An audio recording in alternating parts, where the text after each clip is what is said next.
Salam sejahtera, terima kasih karena bersama dengan saya di Nazilin Unity Channel. Baru-baru ini tentang masih fitnah. Tapi yang peliknya, PAS seakan-akan menormalisasikan perbuatan fitnah. Dipetik daripada Harapan Daily, PAS patut ambil tindakan disiplin, bukan bela dan kutip derma untuk bantu pemfitnah, kata laporan ini. Itu yang menarik tentang laporan ini. Kalau kamu setuju dengan laporan ataupun pendapat itu, sila tinggalkan komen Anda. Sejauh mana Anda setuju bahwa PAS patut ambil tindakan disiplin, bukannya membela dan kutip derma untuk pemfitnah?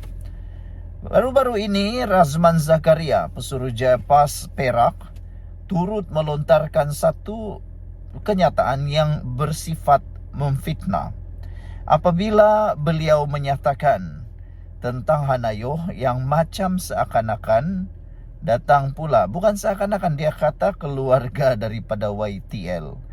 Jadi perkara itu pun berunsur fitnah dan Razman telah memohon maaf. Tetapi Hanayoh kata tunggu surat daripada peguam. Dan yang menjadi persoalan apabila Taqiyuddin Hasan menyatakan itu seperti kes yang terpencil. Seakan-akan beliau bernada membela Razman Zakaria yang telah pun menimbulkan fitnah itu. Jadi persoalannya sekarang, PAS patut ambil tindakan bukannya membela, apalagi mengutip pula derma untuk membantu pemfitnah. Aduh, ini paling teruk lah kan. Sama-sama mengutip duit untuk membayar fitnah. Dengan kata lain, kata pengikut-pengikut Pakatan Harapan, satu orang buat fitnah, bayar sama-sama. Tanggung sama-sama. Mana adil macam tu kan? Patutnya siapa buat fitnah dia bayar sendirilah. PAS sepatutnya mengambil tindakan disiplin terhadap mana-mana ahlinya yang melakukan fitnah. Tetapi sebaliknya yang berlaku mereka dibela dan disanjung pula. Makin peliklah dunia ini kan. Tapi kalau orang lain yang buat, entahlah macam mana pula nada mereka. Menurut pengerusi Amanah Selangor, Datuk Izam Hashim, Islam dengan jelas mengajar bahwa fitnah ini lebih berbahaya daripada membunuh, sambil memetik hadis berkaitan fitnah ini. Tetapi katanya PAS mengambil sikap menyokong apabila ahli atau pemimpin mereka membuat fitnah. Malah kutip duit lagi untuk bayar saman. Sedangkan mereka ini patut diambil tindakan disiplin. Kerana fitnah ini sangat dahsyat akibat dan kesannya sampai Islam melarang, kata beliau. Tetapi bukan setakat mereka tidak mengambil tindakan disiplin kepada ahli dan pimpinan mereka yang membuat fitnah ini.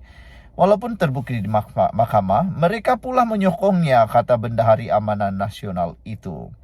Izam mengulas tindakan PAS mengutip derma untuk membantu ahli parlimen Kepala Batas Siti Mastura Muhammad yang diarahkan mahkamah membayar sebanyak Rp830.000 kepada 3 pemimpin DAP selepas terbukti bersalah membuat fitnah.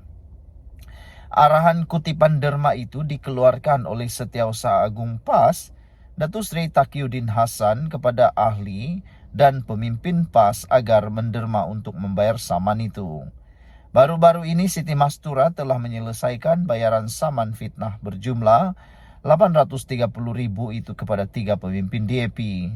Bayaran itu dibuat ke akaun SN Naya and Partners, firma guaman yang mewakili veteran DAP Lim Kit Siang, bekas Menteri Keuangan Lim Guan Eng dan ahli parlimen Seputih Teresa Cook.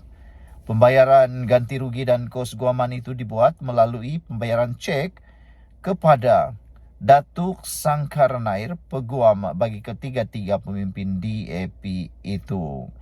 Wah, jadi apa pula komen Anda? Sekian dulu untuk kali ini, jangan lupa tinggalkan komen Anda. Salam sejahtera, terima kasih karena bersama dengan saya di Nazilin Unity Channel. Hari ini hari pertama pembukaan Dewan Parlimen, tapi sudah kecoh. Padahal Kebawah Duli Yang Maha Mulia di Pertuan Agong telah pun bertitah dan memberikan kata nasihat supaya Dewan Rakyat digunakan untuk membincangkan masalah dan juga membincangkan cara penyelesaian untuk rakyat. Bukan membincang tentang isu banduan, bukan mau bincang macam mana nak lepaskan banduan, bukan juga untuk mau bincang siapa yang derhaka dan tak derhaka. Itu sebabnya hari ini Dewan Rakyat kecoh apabila pembangkang mendakwa kerajaan derhaka titah Agong. Ini semua ada kaitan gara-gara titah edendum. Semua perkara titah edendum ini menjadi panas di Dewan Rakyat. Tetapi kita bersyukur kerana Speaker Dewan dengan tegas menyatakan bahawa sudahlah tentang titah edendum. Kena move forward, kata beliau. Yang menariknya, Johari Abdul iaitu Speaker Dewan Rakyat mengatakan bahawa kita boleh jerit tentang titah edendum dan penderhakaan, tapi perkara itu telah diambil dan Ketua Pembangkang mengatakan dakwa berlaku sorokan dalam isu titah edendum telah dibuat, persembunyian telah dibuat. Saya rasa cukuplah setakat itu, kata Speaker Dewan. Bergeraklah ke hadapan, moving forward. Banyak lagi perkara nak dibincangkan dan ini keputusan saya. Baik saya putuskan, katanya lagi.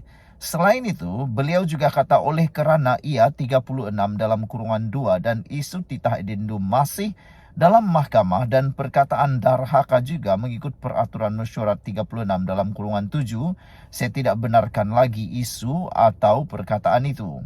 Move forward sudahlah, kata beliau. Sesiapa juga yang membangkitkan perkara melibatkan titah edendum derhaka, saya akan ambil tindakan. Kalau tidak habis bertegang urat mengenai isu titah edendum, kata beliau lagi.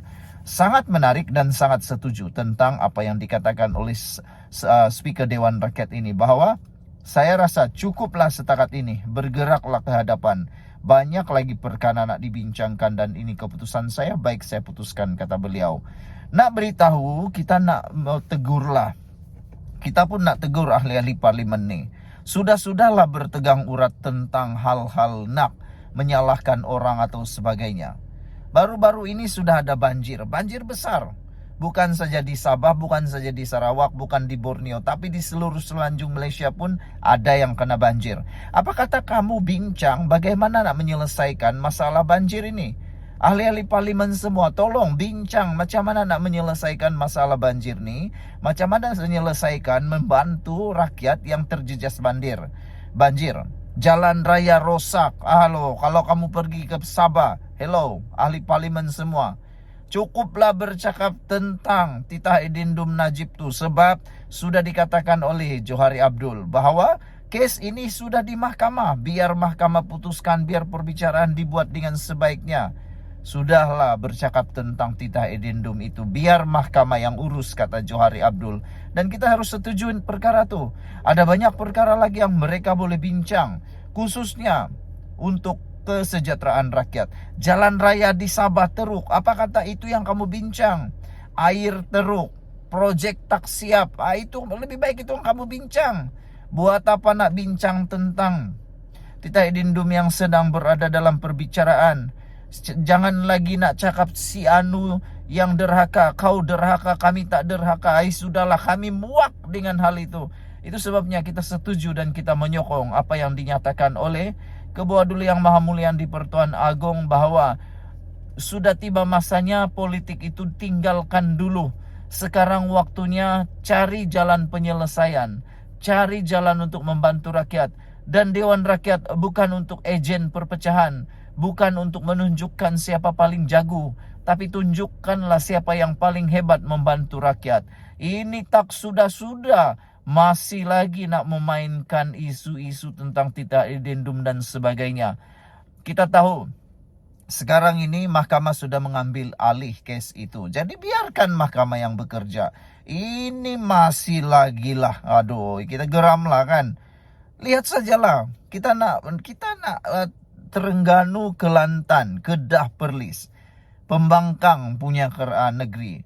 Apa kata pembangkang yang ada di Perlis, di Terengganu, di Kelantan, di Kedah itu, pergi cakap di Dewan Rakyat tentang pembangunan negeri kamu.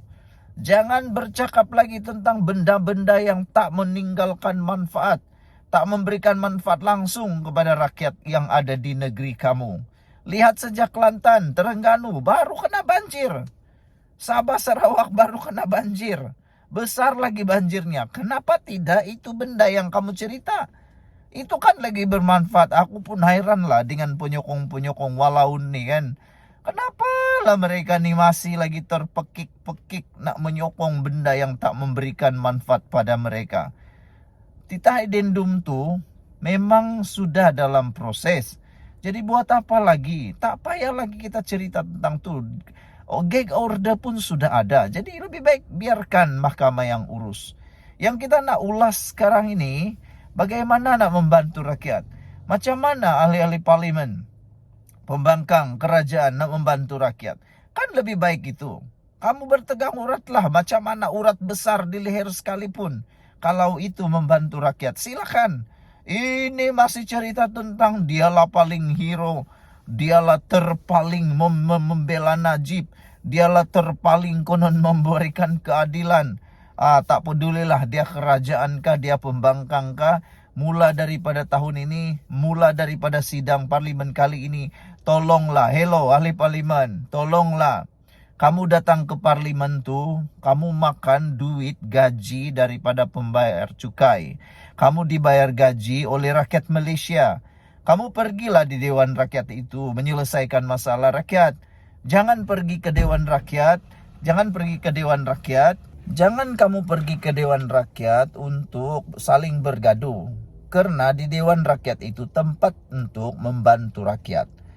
Jadi kita tidak mahu lagi lah ahli parlimen bertindak macam ahli sarkas. Kita mahu kali ini sidang parlimen menjadi sidang yang senonoh. Sidang itu adalah sidang yang mulia.